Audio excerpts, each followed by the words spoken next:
മഴക്കാലം പെയ്യുന്ന ഡിസംബറിൽ മുല്ലവള്ളികളിൽ പൊതിഞ്ഞ കോവൂരിലെ ചിത്രമൂല വീടിന്റെ മട്ടുപ്പാവും ചുമരുകളും പൂക്കളാൽ സുഗന്ധം പരക്കും. വസന്തമകലും വരെ പൂമ്പാറ്റകളും ചിത്രശലഭങ്ങളും എത്തും.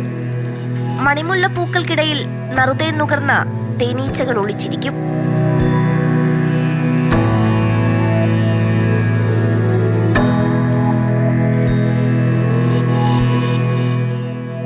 വർഷങ്ങൾക്കു മുൻപ് മുറ്റത്ത് ആര്യവേപ്പിനൊപ്പം നട്ടൊരു കുഞ്ഞൻ ചെടി ഇന്ന് 18 തികഞ്ഞ ആ മണിമുല്ല വീടാകെ പടർന്ന് നാടാകെ വാസന വിടർത്തുന്നു.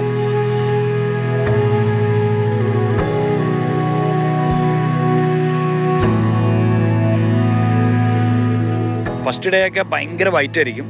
പിന്നെ വെയിലുകൊണ്ട് ഇതൊരു യെല്ലോയിഷ് ആവും. ഇതിൻ്റെ ക്രെഡിറ്റ് മുഴുവൻ എൻ്റെ ഏട്ടനാട്ടോ. ഏട്ടനാണ് ഇതിൻ്റെ നോക്കി നടത്തിപ്പുകാരൻ.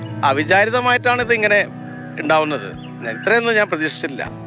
ഉണ്ടായിക്കഴിഞ്ഞപ്പോൾ പിന്നെ ഞാൻ അതിനെ നന്നായി പരിപാലിക്കാനും സ്നേഹിക്കാനും തുടങ്ങി. പിന്നെന്താ വെച്ചാൽ ഞങ്ങൾക്ക് 11 മാസം ഈ വീടിന് തണലും കുളിരാണിത്. ഒരു മാസം ഞങ്ങൾക്കിത് ഫെസ്റ്റിവലാണ്. ഇത് ഇവിടുത്തെ ഫെസ്റ്റിവൽ സീസണാണ്. ഇതിന് ക്രിസ്മസ് പൂവെന്നും ഒരു പേരുണ്ട്. അത് ഈ പിന്നെ ക്രിസ്മസ് മുല്ലാണ്. അത് ശരിക്കും ഈ ട്രിവാൻഡ്രം തിരുവല്ല ഭാഗത്തുള്ള സുഹൃത്തുക്കൾ എന്നോട് പറഞ്ഞു, ഞങ്ങളവിടേക്ക് ഇതിന് ക്രിസ്മസ് മുല്ല എന്നാണ് പറയുക. ശരിക്കും വനം വകുപ്പിൻ്റെ ആളുകൾ ഇവിടെ വന്ന് പറഞ്ഞത് മണിമുല്ല, നാഗമുല്ലയാണ്. ശരിക്കും കാട്ടിലുണ്ടാവുന്നൊരു മുല്ലയാണ്. ഡിസംബറിൽ മാത്രമാണോ പൂക്കുന്നത്? ഡിസംബറിൽ മാത്രമേ പൂക്കൂ. ഡിസംബർ ഫസ്റ്റ് വീക്കിൽ ഒരു സാമ്പിൾ പൂക്കലുണ്ടാവും ഫസ്റ്റ് വീക്കിൽ. പിന്നെ 15th ശേഷം അവിടെ പൂക്കും. ശരിക്കും ക്രിസ്മസ് സമയത്താണ് അധികം ഉണ്ടാവുക.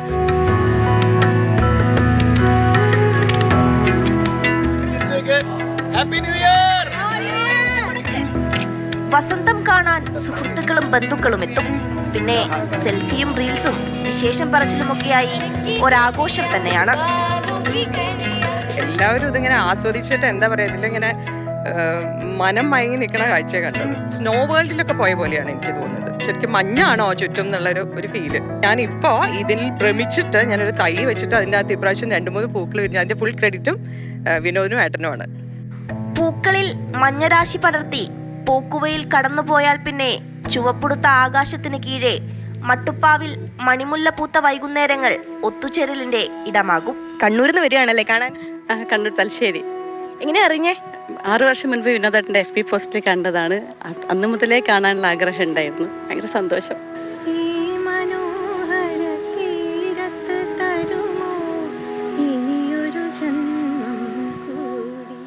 രാത്രിയിൽ ചിത്രമൂല വീടിന്റെ മട്ടുപ്പാവുത ഇതുപോലെയാണ്.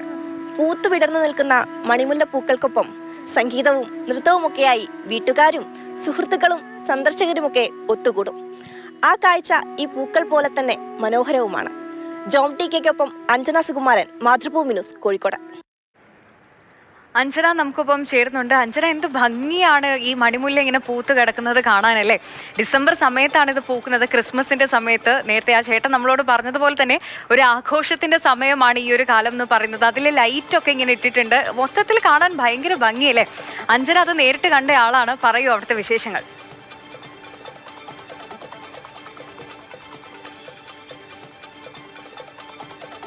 ചലച്ചിത്രതാരം വിനോദ് കോവൂരിന്റെ സഹോദരൻ മനോജിന്റെ വീട്ടിലാണ് ഇത്ര വലിയൊരു പൂമാളികയുള്ളത്. ഈ മനോജേട്ടൻ അദ്ദേഹം ഒരു അഭിഭാഷകൻ കൂടിയാണ്.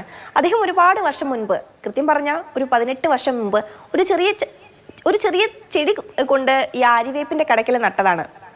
വീടിനോട് ചേർന്ന് മുറ്റത്ത് നട്ടുപിടിപ്പിച്ചു. അത് പിന്നീട് പയ്യെ വളർന്നു, വീടിന് പുറത്തേക്കൊക്കെ വളർന്നു. ഒരു തണൽ മരമായി അല്ലെങ്കിൽ തണൽ ചെടിയായി അതങ്ങനെ നിലകൊണ്ടു. പക്ഷെ അദ്ദേഹം ആദ്യമൊന്നും അതിനെ അത്രയ്ക്ക് ശ്രദ്ധിച്ചിരുന്നില്ല. ഇതെന്തോ ഒരു ചെടി വളരുന്നു എന്നുള്ള നിലയിലായിരുന്നു കണ്ടിരുന്നത്. കാരണം ആദ്യത്തെ ഒരു 9 വർഷത്തോളം അതിലൊരു പൂ പോലും ഉണ്ടായില്ല എന്നുള്ളതാണ്. പിന്നീട് 9 വർഷം കഴിഞ്ഞപ്പോൾ അത് പൂക്കാൻ തുടങ്ങി. ഒരുപാട് പൂക്കളുണ്ടായി അതിൽ. ഏതായാലും ഇപ്പോൾ കണ്ണിന് കുളിർമയേകുന്ന ഒരു കാഴ്ച തന്നെയാണ് ഏതായാലും ആ വീട്ടിൽ നിന്നുള്ളത്. മണിമുല്ല എന്നുള്ളതാണ് ആ ചെടിയുടെ പേര്. സാധാരണ അത് കാട്ടിലൊക്കെ ഉണ്ടാകുന്ന ഒരു തരം മുല്ലപ്പൂവാണ്. ഏതായാലും അതിനെ ഈ നാഗപ്പൂവ് അല്ലെങ്കിൽ നാഗമുല്ല, മരമുല്ല, കാട്ടുമുല്ല എന്നൊക്കെ അറിയപ്പെടുന്നുണ്ട്. ഏതായാലും അതിലിപ്പോൾ ഒരുപാട് പൂക്കൾ ഇങ്ങനെ ഇട്ടിരിക്കുകയാണ്. വലിയ ഒരു വസന്തം അല്ലെങ്കിൽ കണ്ണിന് കുളിർമയേകുന്ന ഒരു വസന്തകാലം. നല്ല ഭംഗിയുണ്ട് അഞ്ജന കാണാൻ. ഇനി എനിക്ക് തോന്നുന്നു ഇപ്പോൾ ഈ റിപ്പോർട്ടൊക്കെ കണ്ട ശേഷം കൂടുതൽ ആൾക്കാർ അങ്ങോട്ടേക്ക് വരുമെന്ന് തന്നെ പ്രതീക്ഷിക്കാമല്ലേ. അത് അവർക്ക് കുറച്ച് ബുദ്ധിമുട്ടാകുമോ നമുക്കറിയില്ല. പക്ഷെ അത്രയും ഭംഗിയുണ്ട് അത് കാണാൻ എന്നുള്ളതാണ്. ശരി.